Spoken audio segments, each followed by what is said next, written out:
చెప్పా నా మాట లెక్క లేకుండా వచ్చి బండి కట్టుకున్నాడు.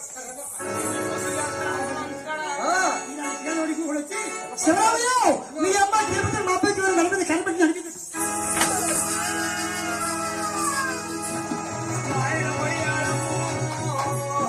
నేనే చేసేదమ్మో వెంకటప్ప ఆయన పోయాడమ్మా. నీ వారు లేదు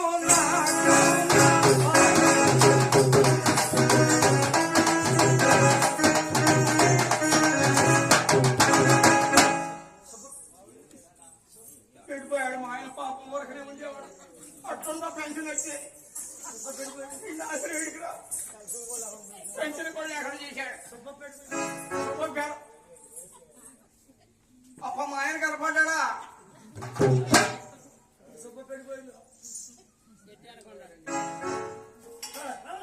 ఏమండి మా ఆయన పోయాడు. ఎందుకనే ఏమండి ఎక్కడికి వెళ్ళారండి ఇప్పుడు దాకా? పూజ చేద్దామని వెళ్ళాని. నన్ను పెడతాను. ఏం పెడతావు? నన్ను పెడతావా? అందుకని ఎప్పుడన్నా కొత్తగా పెడితే ఇష్టం ఏమంటుంది. పూలు పెట్టుకునేది ఎట్లా పెట్టేది ఎట్లా మాకు తెలియదు. ఏంటండి మీ అన్నయ్య ఏమన్నాడు తెలుసా? ఏమన్నాడండి?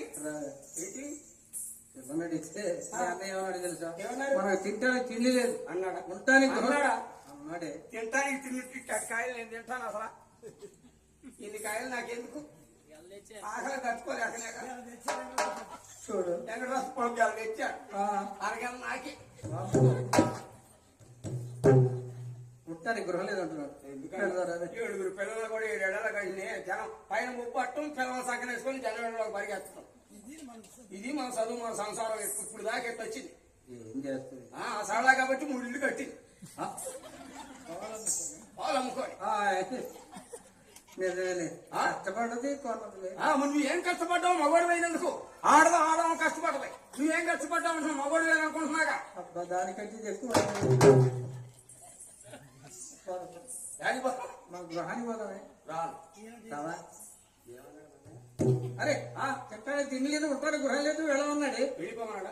అయితే మీరు ఆగండి. రా మీ పాపం రాకూడదు. నేను ఇప్పుడు మన్నయ్య కాడికి వెళ్ళొస్తా. మీరు బండి కట్టండి. నేను మన్నయ్య 2 మాటలు అడిగి వస్తాను. ఎట్లా ఈడో చూస్తాను. తొందరరా బండి కట్టిన ఇదేంటే ఏంటంటే పండేది తినేసానండి. తినేసానండి. ఎంత ఘనంగా చెబుతున్నాయి.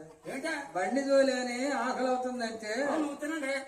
పండు నువ్వు తిని తొక్క నాకు ఇస్తావంటే పక్కన తింటేనే అది వయసావా? పళ్ళు తింటే అది వస్తావా? 3వ కూడా చేస్తా. నమస్తే. దేవుడికి ఏడి మీ అన్నయ్య మా అమ్మాయి తిరుపతి అడుగుతున్నా. ఇది ఆయనే ఉందా? కావాలంటే కావాలంటే ధనం ఇస్తాను. అడిగాడు. అట్లా కాదన్నయ్య. నువ్వు కాదంటే చుట్టుపక్కల గ్రామంలో మంచి పిల్లలు ఇస్తాను. 7 కుమారులకి కళ్యాణం. అసలు ఇక్కడ బొర్రలు చూసేవాళ్ళ పిల్లలు ఇస్తారా అన్నయ్య? పిల్లలు ఇస్తారన్నయ్య. నీ మాటిని నా బిడ్డ తిరుపతి నీ గృహంలో ఇస్తే నేల మట్టి భోజనం చేస్తుందా? మీ సూరు పునలు విరగదీసుకుని భోజనం చేసి నా బిడ్డ జీవిస్తుందా? నా బిడ్డ మాత్రమే. అన్నయ్య అయితే ఇప్పుడే వెళ్తున్నాను. ప్రతి ఒక్క పుట్టింట్లో ఆడపిల్లకి స్వతంత్రం ఉంటుంది. ఇప్పుడే మన గ్రామంలోకి వెళ్తాను.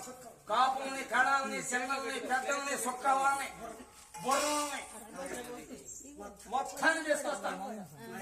మా 50 పాలలో మొత్తాన్ని తెచ్చుకొస్తా. నీ గృహంలో పంచాయతీ పెట్టిస్తా. ఇప్పుడే వస్తా.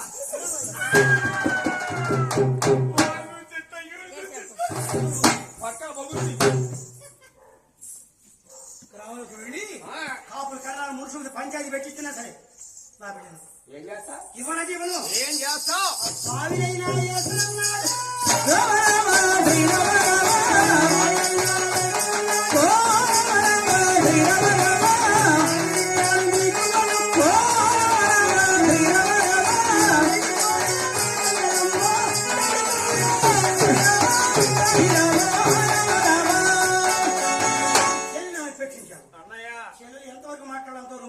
పుట్టింట్లో ఆడపిల్ల కట్టదని పెట్టుకుంటా పోయిందంటే పోవయ్యా ఈ పుట్టి చదువు నాశనమైపోవా ఈ పక్కోడు పడిసావు ఈ ఎనకోడు ఎగిరి పడిసావు బండిలో అలాగే కృష్ణ ఎంత వెళ్ళిపోతారట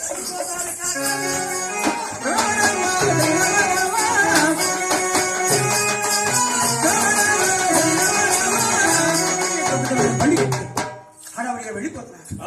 భోజనం తయారు చేసినటువంటి రంగమ్మ భర్త దాబు చేరుకుంది. భోజనం తయారైందండి. ఇంకా పొంగు వచ్చింది. ఇప్పుడే పొంగరోళ్ళు చంపారు. భోజనాలు అయిపోయి వెళ్ళిపోయారు. వెళ్ళిపోయారే ఆవిడ ఏంటండి చూడు, వారొచ్చిన దీపు భోజనం కదట. మన లక్ష్మీ తరతమని ఓరబ్బకిచ్చి కళ్యాణం చేయాలని అడిగారు. అంటే మీరే ఉన్నాడండి. ఏమన్నాను? ఏమన్నారా? అవును. అంటే మన అమ్మాయిని ఎవరికిద్దామని? మనకంటే కోటేశ్వరుడికి. ఏ అమ్మాయి పోయిన వేళ విశేషం మంచి. రంగమ్మ ఆ కోటేశ్వరుడికి ధనం పోతుంది. మనకున్న ఎడిమైన వాళ్ళకి రాసిద్దాం, ఆస్తి మొత్తం వాళ్ళకి రాసిద్దాం. ఎర్రగాలలో పొలం కూడా చూడు, అరవకుండా లోనకి వెళ్ళు. వెంకటేశ్వరుడు కాదు, అమ్మా నా మాట నీ మాట విన దోహం మనం ఎందుకమ్మా పుట్టి నాన్నగారు తిరుపతి అమ్మ చెప్పిన మాట ధర్మం ఉంది. ఏమిట